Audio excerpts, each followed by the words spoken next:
What's up, guys? Today we are going to finally do some finishing touches to this car. I feel like we always say that, but you know, it is what it is. Today we have a new clutch slave cylinder. We just got this one on Amazon. It's from Dorman. We'll see if it does anything. And we got an ISR Performance Shorty stainless steel clutch line. We are in the process of replacing both of these to see if it helps with the hot weather or hot temp related sagging clutch that's going on with the car. So we're down under, car's jacked up, it's on stands, left wheels off for the sake of having room. And what's up, John? Hey, how's it going? So the clutch line, this whole thing. Just point at that bolt for the slave. Yeah, well, the clutch line is all the way right up here, which you can't see that well, right there. The line's kind of a pain to get to, but whatever, we'll get it. It's not a huge deal. And then the slave, actually we'll just follow the little line. The little insulated line comes over to our slave right here, which we have taken the line off of. Trying to look at this through the camera is the weirdest thing. Yeah, we let it bleed, so we're gonna do all new fluid for it also. Yeah, the whole thing bled out, and then we're gonna take this guy off and replace it. I'm gonna hand this back on over to you. Yep. So, follow us on our adventure. All right, our stock clutch line is out. There's a clip here, horseshoe clip. This thing is a pain in the ass to get to. This is what's gonna bind the line. Show you how it works.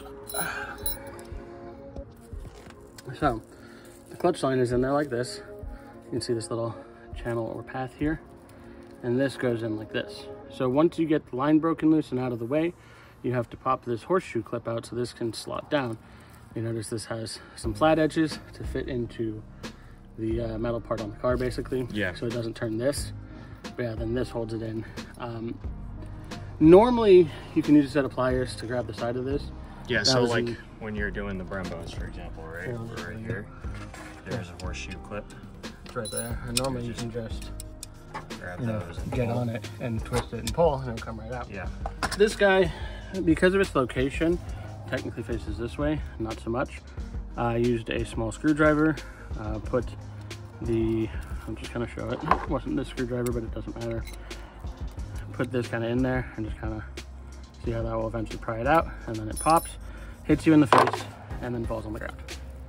But yeah, but you don't do it right. If it doesn't hit you in the face, you didn't do it right. Yeah, if you didn't hit yourself in the face with this, you're definitely going to have a bad time. Yeah. We're not allowed to do jokes or bits, sorry. Yeah, we don't have fun on this channel, guys. No fun has ever been no fun. So as far as the slave cylinder is concerned, guys, it's pretty straightforward stuff. There's 3 bolts. There's 1 bolt to drain it, 2 bolts that hold it on. They're all 12s. Just loosen it, throw the new slave on, make sure you notch the plunger properly. As long as you don't misthread the bolts. Like someone over here does all the time, then you'll be okay. You'll be okay. Now we're on to the new line, stainless steel clutch line. So this is an ISR line. ISR is fine. ISR is fine. This line does not have the locating pin like the OEM line does, but really not a big deal because you can locate this however you need to within the confines that are being issued. But this side goes into the hard line, this goes into our slave cylinder. They do give us a nice new bolt and 2 little washers. They'll go washer, washer, bolt through.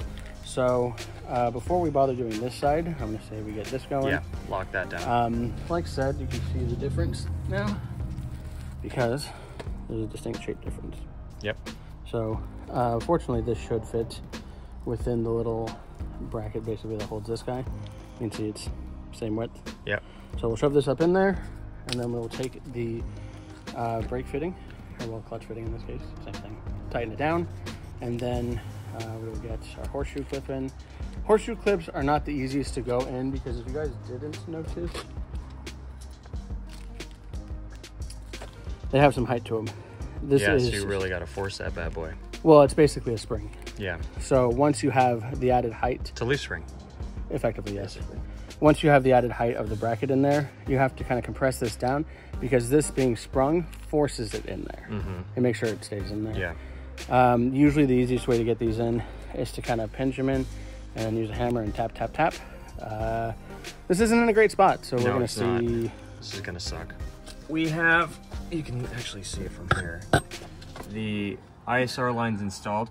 It's twisted up like that because it's just the angle of the fitting. Yeah, it's the way that the fitting is angled. It kind of looks a little funky. The slave cylinder is the 3 bolts. Those are locked in. Just make sure you don't misthread your bolts, guys. You know, I'm just gonna say that over and over and over again because for some reason, as of late, that's been.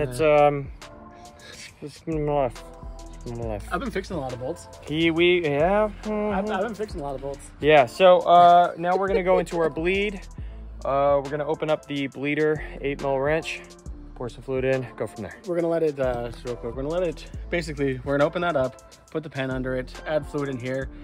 It'll just start to run through, and once we start getting fluid out the bottom consistently, we will tighten that up and then start the actual bleed process. But we wanna make sure that we're not just putting a little bit in here with that closed, because it won't get all the way to the bottom. So we're spending a lot more time trying to bleed that without just running it full first. True. Yeah, so we're gonna do that. Okay, so if you guys haven't bled something before, you basically take that 8mm that was on the slave cylinder. You're gonna crack it open. Once you pour fluid through and you get fluid coming out consistently, then you'll close it, start pumping to build pressure. This guy was the pumper. And the filler. And the filler. Whoa. Pumping, filling in. Wow. Hey, we're gonna get demonetized, bro. We can't have fun. All right, yeah, no, we can't have fun. Okay, so he was pumping and filling. Fuck. And I was loosening and squirting brake fluid. Well, anyways, fluid. We can have fun. Okay, anyways, seriously. Basically, we just, you know, he pumped, and then when he was on it, and he stayed on it. And then you open it and let it. And I love it. And You pump, you hold, the bleeder cracks it open, they let the fluid out until there's no fluid coming out. They close it, you let off the clutch. Yeah, and make sure you still have your repeat. brake and or clutch, whatever you're bleeding, the pedal held all the way down until it is closed. If you could bring it back up when it's open, it'll suck air in. And then you're just kind of not doing anything. Rinse and repeat until the pressure is really good. Close it. Pressure is really good. Yeah, close it, and then you're done. I think the catch point is a little low, so I am going to be backing out the plunger for the clutch master cylinder. I'll show you guys how to do that. We'll do that in a future video. Yeah. But that's going to do it for our slave cylinder and ISR shorty clutch line install. So let us know. Just to kind of a quick recap, the clutch line was a little work.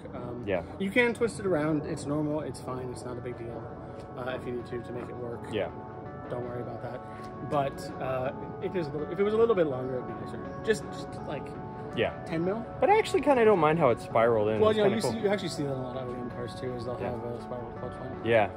But let us know what you guys thought of the video in the comments down below. If you have any questions, let us know in the comments down below. If you have any requests for maintenance or anything like that, let us know in the comments down below. And if you like the video, please make sure to like, subscribe, ring the notification bell, and we'll see you in the next one. We appreciate you guys, but we don't appreciate having fun. We don't have fun. We don't have fun here. We don't have fun. We don't have fun.